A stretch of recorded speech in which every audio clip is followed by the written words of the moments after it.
दोस्तों लेंटू वनरेबल टांग सेक्ट इस एपिसोड की स्टार्टिंग में हम देखते हैं कि वांग डोंगर और सीचन ये दोनों ही एक दूसरे के आमने सामने आ गए होते हैं एरिना में, जहाँ पे सीचन कहता है कि वांग डोंगर प्लीज मुझ पे थोड़ी दया दिखाना और हो सके तो प्लीज मेरे फेस को हिट मत करना। जिसपे वांग डोंगर मना करते हुए कहती है कि मुझे ऐसा लगता है कि अगर मैंने तुम्हारा मुंह नहीं तोड़ा तो ये मेरे लिए काफी ज्यादा शर्मनाक होगा और तुम्हारे इस बेकार से भद्दे चेहरे को तोड़ के मैं इसे एक नई शेप दूंगी जिससे कि बाकी लोगों की आंखें तुम्हारे चेहरे को देख के हर्ट ना हो। और तभी हेडमास्टर यान कहते हैं कि तुम दोनों का बहुत हुआ, चलो अब मैच को शुरू करो। और बैटल के शुरू होते ही सीचन एक बुक को बाहर निकाल लेता है और उसके अंदर से ये एक काफी ज्यादा खूंखार और ताकतवर अर्थ बियर को बाहर समन करता है और डोंगर इससे भी बिना डरे आगे की तरफ काफी तेजी से बढ़ रही होती है और डोंगर इस बियर बीस्ट के ऊपर पैर रखे इसे काफी जोर से जमीन में दे मारती है और इसे जमीन में धंसाने के बाद ये वापस से आगे की तरफ बढ़ने लगती है और ये बटरफ्लाई गॉडेस की पावर का इस्तेमाल करते हुए सीचन की तरफ काफी तेजी से बढ़ रही होती है। तो इस चीज को देख के सीचन के काफी तगड़े वाले होश उड़ जाते हैं और तभी वो वापस से अपनी बुक की पावर को इस्तेमाल करते हुए 3 और खतरनाक बीस्टों को समन करता है जो कि demonic, flame lion, cursed vine forest और नेदरवर्ल्ड पाइथन होता है। और ये तीनों ही काफी ज्यादा खतरनाक और खूंखार होते हैं और इन तीनों ने ही एक साथ मिलकर वांग डोंगर के ऊपर अटैक कर दिया होता है और सीचन इन तीनों से अटैक करवा के खुश होते हुए कहता है कि वांग डोंग मैं जानता हूँ कि तुम काफी ज्यादा पावरफुल हो लेकिन मैं बिना लड़े इतनी आसानी से नहीं हारूंगा। और इस तरफ हम देखते हैं कि वांग डोंग एक काफी खतरनाक अटैक तैयार कर रही होती है करने के लिए, लेकिन तभी अचानक से इसके पीछे से डेमोनिक फ्लेम लायन ने अचानक से इसके पीछे अटैक कर दिया होता है और इस चीज को डोंगर भी नोटिस कर लेती है और ये भी एक काफी खतरनाक अटैक इसके ऊपर कर देती है जिस वजह से यहाँ पे काफी ज्यादा तगड़ा ब्लास्ट होता है। जबकि सिर्फ सीचन परेशान होते हुए मन में कहता है कि ये तो काफी ज्यादा पावरफुल हो गई है क्योंकि मेरे जो समन्स बीस्ट थे वो एक ही झटके में मारे गए हैं और अगर ऐसी बात है तो मैं सबसे पहले अपने आप को फॉरेस्ट की वाइन्स में छिपा लेता हूँ जिससे कि मैं जितना हो सके उसकी उतनी ज्यादा सोल पावर को खर्च कर सकूं। और इस तरफ डोंगर भी इन फॉरेस्ट वाइन की तरफ बढ़ते हुए मन में कहती है कि लगता है कि तुम मुझसे छिपने की कोशिश कर रहे हो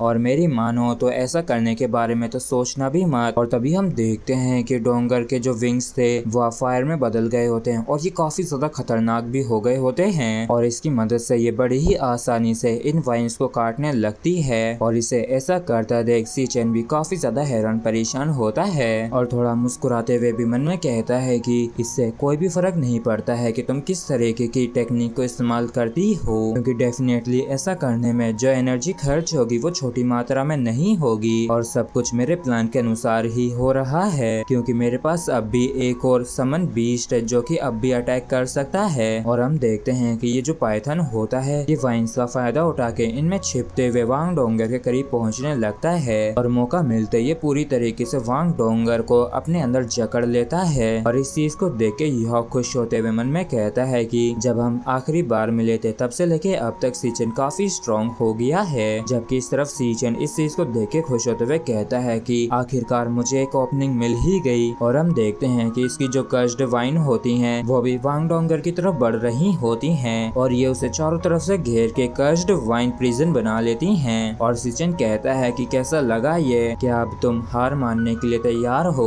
जबकि इस तरफ डोंगर मुस्कुराते हुए कहती है कि मैं और हार मान लूं। और तभी हम देखते हैं कि किसी तरीके का फॉर्मेशन एक्टिवेट हो जाता है जिसके अंदर से काफी ज्यादा पावर बाहर निकलती है जो कि एक ही झटके में वांग डोंगर के आसपास की सारी चीजों को नष्ट कर देता है जिसने उसे जकड़ रखा था और उसे पलक झपकते ही आजाद कर देता है। और इस चीज को देख के सीचन भी काफी हैरान होता है। जबकि इस तरफ डोंगर ने डिवाइन हेक्साग्राम एरे को इस्तेमाल किया था और इसके अंदर से इतनी ज्यादा पावर रिलीज होती है कि सीचन ने जो कुछ भी समन किया था वो एकदम नष्ट हो जाता है, मतलब कि कुछ ही पलों में पूरा एरिना साफ हो जाता है। जबकि इस तरफ सीचन की बोलती बंद हो रखी होती है और मन में कहता है कि मैं भी कितना अनाड़ी था जो मैं ये सोचने लगा कि मेरे पास भी जीतने का एक मौका है। और फिर सीचन वांग डोंगर के आगे अपनी हार मान लेता है। तो हेडमास्टर यान कहते हैं कि सीचन तुमने काफी बेहतर किया, चलो अब हम अपने अगले मैच को शुरू करते हैं। और अगले मैच में जो वांग डोंगर से लड़ने के लिए आए थे वो लेन ट्विंस होती हैं और ये वही पहले वाली जुड़वा बहनें हैं और ये दोनों ही साथ में लड़ने की बजाय बारी बारी से वांग डोंगर से लड़ती हैं। लेकिन वांग डोंगर इस चीज का फायदा उठा जाके इन दोनों को ही बड़े आसानी से एक एक करके हरा भी देती है। और फिर वांग डोंगर लगातार अपने चौथे मैच तक जीतती है और अपने इस चौथे मैच के बाद ये विड्रॉ कर लेती है क्योंकि इसकी काफी ज्यादा सोल पावर खर्च हो चुकी थी और आखिरकार इसे रिप्लेस कर दिया जाता है। और अगला जो 5th मैच होता है वो निंगथियान और साइतो के बीच में होता है और साइतो बड़ी ही आसानी से उस मैच को जीत लेता है, वो भी ज्यादा पावर को इस्तेमाल किए बिना। और फिर वांग क्यूअर आगे बढ़ते हुए कहती है कि अगले मैच में अब मैं लड़ूंगी और इतना कह के ये साइतो के खिलाफ एरिना में आ जाती है। और इस चीज को देख के दायोबिन कहता है कि मैंने बिल्कुल भी नहीं सोचा था कि वो इतनी जल्दी मैदान में चली जाएगी, बल्कि मुझे तो ये लगा था कि वो हम सभी के बाद आखिर में जाएगी। और वांग क्यूअर को देख के साइतो मन में कहता है कि ये वही है जिसने उस दिन जुई चेन को बड़ी ही आसानी से हरा दिया था, इसलिए मुझे भी इससे काफी केयरफुली लड़ना होगा। और जैसी बैटल शुरू होती है वांग क्यूअर एक धमाके के साथ काफी तेजी से साइतो की तरफ बढ़ने लगती है और वांग क्यूअर को इस तरीके से आगे बढ़ता देख एक बंदा काफी ज्यादा हैरान होता है और ये कहता है कि रुको, आखिर ये क्या कर रही है? कैसे सच में ऐसा लगता है कि ये साइतो का सामना कर सकती है, वो भी बस अपने स्ट्रेंथ के दम पे। तो दूसरा बंदा इससे कहता है कि मैंने एक बार ही देखा था कि इसे यहाँ तक कि अपनी स्प्लिट एजेंट्स की भी जरूरत नहीं पड़ती है अपनी ज्यादा स्ट्रेंथ को बाहर निकालने के लिए। जबकि इस तरफ हम देखते हैं कि साइतो किसी तरह के अटैक को तैयार कर रहा होता है और उसे और एक साथ ही काफी सारे अटैक्स वांग क्यूअर के ऊपर करते हुए ये मन में कहता है कि ये सच में काफी ज्यादा फास्ट है, क्योंकि यहाँ तक कि मुझे इतना भी टाइम नहीं मिला कि मैं अपने बैटल सूट को एक्टिवेट कर पाता, इसलिए मुझे इसके और मेरे बीच का जो डिस्टेंस है उसे कायम रखने की जरूरत है। और हम देखते हैं कि वांग क्यूअर साइतो के अटैक्स को डॉज करते हुए आगे बढ़ रही होती है और तभी ये अपने गोल्डन स्पीयर को भी बाहर निकाल लेती है और इसे काफी जोर से साइतो की तरफ थ्रो करती है। और इसका ये स्पीयर वाकई में काफी ज्यादा खतरनाक तरीके से साइतो की तरफ बढ़ रहा होता है और इस चीज को देख के साइतो काफी ज्यादा हैरान होता है और ये चिल्लाते हुए कहता है कि क्या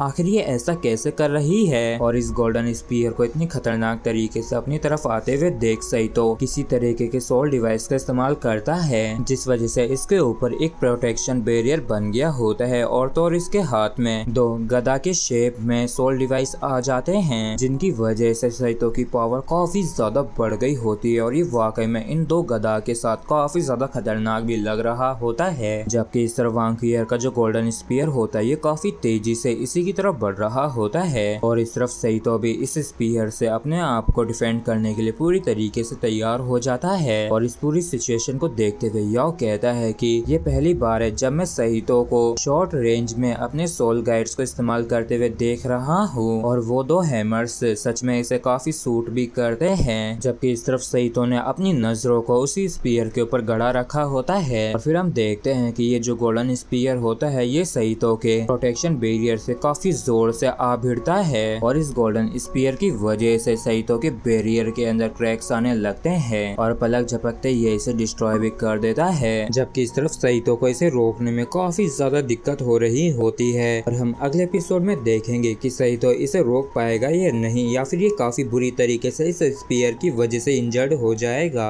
और इसी के साथ फ्रेंड्स एपिसोड भी हमारा यहीं पे खत्म होता है। अगर आप लोगों को वीडियो अच्छा लगा हो तो प्लीज चैनल को सब्सक्राइब और वीडियो को लाइक करना बिल्कुल भी ना भूलें। Thank you.